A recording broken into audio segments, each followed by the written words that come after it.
ಚಿತ್ರದುರ್ಗದ ರೇಣುಕಾಸ್ವಾಮಿ ಹತ್ಯೆ ಪ್ರಕರಣದಲ್ಲಿ ಜೈಲು ಪಾಲಾಗಿರುವ ನಟ ದರ್ಶನ್ಗೆ ಭಾರಿ ಬೆನ್ನು ನೋವಿನ ಸಮಸ್ಯೆ ಕಾಣಿಸಿಕೊಂಡಿದೆ.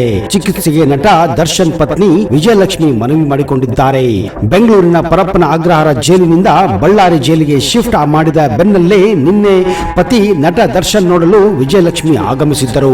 ಈ ವೇಳೆ ತಮ್ಮ ಪತಿ ದರ್ಶನ್ಗೆ ಬೆನ್ನು ನೋವಿನ ಸಮಸ್ಯೆಯಿಂದ ಚಿಕಿತ್ಸೆ ನೀಡಲು ಡಿಐಜಿ ಟಿಪಿ ಶೇಷ ಅವರ ಬಳಿ ಮನವಿ ಕೂಡ ಮಾಡಿಕೊಂಡಿದ್ದರು. ನಟ ದರ್ಶನ್ಗೆ ಬೆನ್ನು ನೋವಿನ ಕುರಿತು ಆಸ್ಪತ್ರೆ ದಾಖಲೆ ತರುವಂತೆ ಡಿಜಿಐ ಸೂಚನೆ ನೀಡಿದ್ದಾರೆ ಎನ್ನಲಾಗಿದೆ. ಬೆನ್ನು ನೋವು ಮಲಬದ್ಧತೆ ಸಮಸ್ಯೆ ಅಷ್ಟೊಂದು ಗಂಭೀರ ಸಮಸ್ಯೆ ಅಲ್ಲ. ಅಗತ್ಯ ಬಿದ್ದರೆ ಜೈಲಿನ ವೈದ್ಯರೇ ಚಿಕಿತ್ಸೆ ಕೊಡುತ್ತಾರೆ. ಅಷ್ಟಕ್ಕೂ ಮೀರಿ ಈ ಸಮಸ್ಯೆ ಹೆಚ್ಚಾದರೆ ನಾಳೆಯೇ ಅವರನ್ನ ಆಸ್ಪತ್ರೆಗೆ ಸೇರಿಸಲಾಗುವುದು. ಚಿತ್ರದುರ್ಗದ ರೇಣುಕಾಸ್ವಾಮಿ ಕೊಲೆ ಪ್ರಕರಣದ ಆರೋಪಿ ನಟ ದರ್ಶನ್ ಅವರನ್ನ ಬೆಂಗಳೂರಿನ ಪರಪ್ರಾಗ್ರಹದಿಂದ ಬಳ್ಳಾರಿ ಜೈಲಿಗೆ ಸ್ಥಳಾಂತರ ಮಾಡಿದ ಸಮಯದಲ್ಲಿ ವಾಹನದಲ್ಲಿ ಕುಳಿತುಕೊಂಡಾಗ ಕುಳಿತು ಅವರಿಗೆ ಬೆನ್ನಿಗೆ ಗಾಯವಾಗಿದೆ ಹಾಗೂ ಬೆನ್ನು ನೋವು ಕಂಡುಕೊಂಡಿದೆ. ಜೊತೆಗೆ ಮಲಬದ್ಧತೆ ದರ್ಶನ್ಗೆ ಮೊದಲಿನಿಂದಲೂ ಕಾಡುತ್ತಿದೆ. ಇದೇ ಕಾರಣ ಅವರನ್ನ ತಕ್ಷಣವೇ ಆಸ್ಪತ್ರೆಗೆ ಸೇರಿಸಬೇಕೆಂದು ದರ್ಶನ್ ಹೆಂಡತಿ ಬೇಡಿಕೊಂಡಿದ್ದಾರೆ. ಪರಿಶೀಲನೆ ಬಳಿಕ ಸುದ್ದಿಗಾರರಿಗೆ ಕೇಳಿದ ಪ್ರಶ್ನೆಗಳಿಗೆ ಉತ್ತರಿಸಿದ ಅವರು, ಭದ್ರತೆ ಪರಿಶೀಲಿಸಿ ಇಂದು ಜೈಲಿಗೆ ಭೇಟಿ ನೀಡಿದ್ದೆ.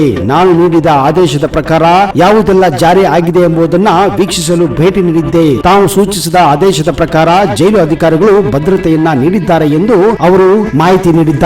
ದರ್ಶನ್ ಜೈಲು ಸ್ಥಳಾಂತರ ವಿಚಾರದಲ್ಲಿ ದುಡ್ಡಿನ ಆಮಿಷ ನೀಡಲಾಗಿದೆ ಎಂಬ ಆರೋಪ ಕೇಳಿ ಬಂದ ಕುರಿತ ಪ್ರಶ್ನೆಗೆ ಉತ್ತರಿಸಿದ ಅವರು, ನಾನು ಯಾವುದೇ ದುಡ್ಡಿನ ಆಮಿಷಕ್ಕೆ ಒಳಗಾಗುವುದಿಲ್ಲ. ಅದೆಲ್ಲವೂ ಸುಳ್ಳು. ಈ ರೀತಿಯ ಸುಳ್ಳು ಆರೋಪ ಮಾಡುವವರ ಮೇಲೆಯೂ ದೂರು ದಾಖಲು ಮಾಡಿಕೊಳ್ಳುತ್ತೇವೆ. ಪತ್ರಕರ್ತರು ಇಂಥದೊಂದು ವಿಚಾರ ನನ್ನ ಗಮನಕ್ಕೆ ತಂದಿದ್ದು ಖುಷಿಯಾಗಿದೆ. ಆದರೆ ನಾನು ಪಾರದರ್ಶಕವಾಗಿದ್ದೇನೆ. ನನ್ನ ಮೇಲೆ ಈವರೆಗೆ ಒಂದು ಕಪ್ಪು ಚುಕ್ಕೆ ಕೂಡ ಆಗಿಲ್ಲ. ಇಂತಹ ಸುಳ್ಳು ಆರೋಪ ಕೇಳಿ ಬಂದಾಗ ನನ್ನಿಂದ ನೀವು ಸ್ಪಷ್ಟನೆ ಪಡೆದುಕೊಳ್ಳಬಹುದು. ದರ್ಶನ್ ವಿಚಾರದಲ್ಲಿ ನನ್ನನ್ನು ಯಾರು ಸಂಪರ್ಕಿಸಿಲ್ಲ. ನನ್ನ ಮೇಲೆ ಯಾವ ಮಂತ್ರಿಯೂ ಒತ್ತಡ ತಂದಿಲ್ಲ.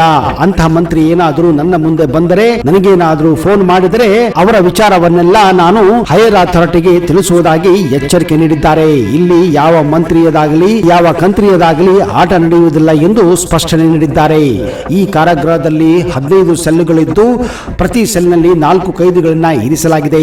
ಆದರೆ ದರ್ಶನ್ ಅವರನ್ನು ಮಾತ್ರ ಪ್ರತ್ಯೇಕ ಕೊಠಡಿಯಲ್ಲಿ ಇರಿಸಲಾಗಿದೆ. 3 ಸಿಸಿಟಿವಿಗಳನ್ನ ಅಳವಡಿಸಲಾಗಿದ್ದು ಎಲ್ಲ ಸೆಲ್ ಮಾಹಿತಿ ಎಲ್ಲರ ಚಲನವಲನ ಸರಿಯಾಗಲಿದೆ. ಬೇರೆ ಬಂದಿಗಳಿಗಿಂತ ಹೆಚ್ಚಿನ ನಿಗಾ ವಹಿಸಲು ಹೈ ಸೆಕ್ಯೂರಿಟಿ ಸೆಲ್ ವ್ಯವಸ್ಥೆ ಮಾಡಲಾಗಿದೆ. ದರ್ಶನ್ ಭದ್ರತೆ ಒದಗಿಸಿದ ಜೈಲು ಸಿಬ್ಬಂದಿಗೆ ಮೊಬೈಲ್ ಅನ್ನ ಕೂಡ ನಿಷೇಧಿಸಲಾಗಿದೆ. ಸಿಸಿಟಿವಿಯಲ್ಲಿ ಸರಿಯಾದ ದೃಶ್ಯವನ್ನ ಪ್ರತಿದಿನ ಸೇವ್ ಮಾಡಿಕೊಳ್ಳುವಂತೆ ಅಧಿಕಾರಿಗಳಿಗೆ ಸೂಚನೆ ಕೂಡ ಖಡಕ್ ಆಗಿ ನೀಡಲಾಗಿದೆ. ಅಲ್ಲದೆ ತಮ್ಮ 2 ಸಿಬ್ಬಂದಿ ಬಾಡಿ ಕ್ಯಾಮೆರಾ ಧರಿಸಿ ದಿನದ 24 ಗಂಟೆಗಳ ಕಾಲ ಸೆಲ್ ನ ಎಚ್ಚರ ವಹಿಸುತ್ತಾರೆ. ಏನೇ ನಡೆದರೂ ಯಾರೇ ಬಂದರೂ ಅದೆಲ್ಲವೂ ನನಗೆ ಇಂಚಿಂಚಾಗಿ ಗೊತ್ತಾಗುತ್ತದೆ ಎಂದು ಹಿರಿಯ ಅಧಿಕಾರಿಗಳು ನುಡಿದಿದ್ದಾರೆ.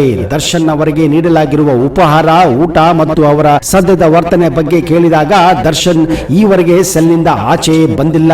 ವಾಕಿಂಗ್ ಮಾಡಲು ಕೂಡ ಅವಕಾಶ ಕೊಡುವಂತೆ ಮನವಿ ಇಟ್ಟಿದ್ದಾರೆ. ಅವರ ವರ್ತನೆ ಗಮನಿಸಿ ಆ ಅವಕಾಶ ಮಾಡಲಾಗುತ್ತದೆ. ಇಲ್ಲಿರುವ ಪ್ರತಿಯೊಬ್ಬರಿಗೂ ಒಂದೇ ಕಾನೂನು. ಯಾರೇ ನಟನಾಗಲಿ, ಯಾರೇ ಮಂತ್ರಿಯಾಗಲಿ, ಯಾವುದೇ ಕೈದಿಯಾಗಲಿ, ಯಾವುದೇ ಟೆರರಿಸ್ಟ್ ಆಗಲಿ, ಯಾವುದೇ ಕಳ್ಳನಾಗಲಿ ಎಲ್ಲವೂ ಒಂದೇ ತರ ಟ್ರೀಟ್ಮೆಂಟ್ ಇರುತ್ತೆ. ಇದು ದರ್ಶನ್ಗೂ ಅನ್ವಯಿಸುತ್ತದೆ.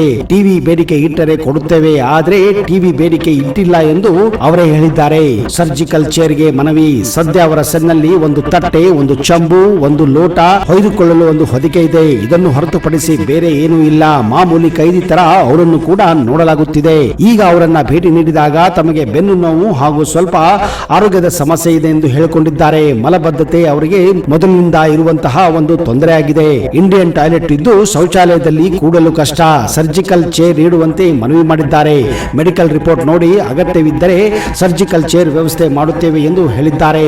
ಈವರೆಗೆ ಸಂಬಂಧಿಕರಾರು ದರ್ಶನ್ ಭೇಟಿಗೆ ಅವಕಾಶ ಕೇಳಿಕೊಂಡು ಬಂದಿಲ್ಲ. ವಿಜಯಲಕ್ಷ್ಮಿ ಮಾತ್ರ ಬಂದು ಹೋಗಿದ್ದಾರೆ. ಬಂದರೆ ಕಾನೂನಿನ ಚೌಕಟ್ಟಿನಡಿ ಅವಕಾಶ ಮಾಡಿಕೊಡಲಾಗುತ್ತದೆ ಎಂದು ಸ್ಪಷ್ಟನೆ ಕೂಡ ನೀಡಿದ್ದಾರೆ. ರಕ್ತ ಸಂಬಂಧಿ ಮತ್ತು ವಕೀಲರಿಗೆ ಮಾತ್ರ ಮೊದಲು ಆದ್ಯತೆ ಕೊಡಲಾಗುತ್ತದೆ. ಆದರೆ ಸ್ನೇಹಿತರು ಸೇರಿ ಕೆಲವರಿಗೆ ಅವಕಾಶ ನೀಡಲಾಗುವುದಿಲ್ಲ ಎಂದು ಖಂಡಿತವಾಗಿ ಹೇಳಿದ್ದಾರೆ. ಯಾರೇ ಫಿಲ್ಮ್ ಇಂಡಸ್ಟ್ರಿಯಿಂದ ಆಗಲಿ ಅವರ ಸ್ನೇಹಿತರಾಗಲಿ ಬರುವುದಾದ್ರೆ ಅಂತವರಿಗೆ ಇಲ್ಲಿ ಅವಕಾಶವೇ ಇಲ್ಲ. ಪದೇ ಪದೇ ಅವರನ್ನ ಡಿಸ್ಟರ್ಬ್ ಕೂಡ ಮಾಡುವ ಹಾಗಿಲ್ಲ ಎಂದು ತಾಕೀತು ಮಾಡಿದ್ದಾರೆ. ಒಂದು ವೇಳೆ ದರ್ಶನ್ ಅವರ ಪರಿಸ್ಥಿತಿ ಅಂದ್ರೆ ಆರೋಗ್ಯದ ಪರಿಸ್ಥಿತಿ ಹದಗೆಟ್ಟರೆ ನಾಳೆಯೇ ಅವರನ್ನ ವಿಮ್ಸ್ ಆಸ್ಪತ್ರೆಗೆ ವರ್ಗಾಯಿಸಲಾಗುವುದು ಹಾಗೂ ನಿಗಾದಲ್ಲಿ ಇಡಲಾಗುವುದು ಎಂದು ಹೇಳಿದ್ದಾರೆ.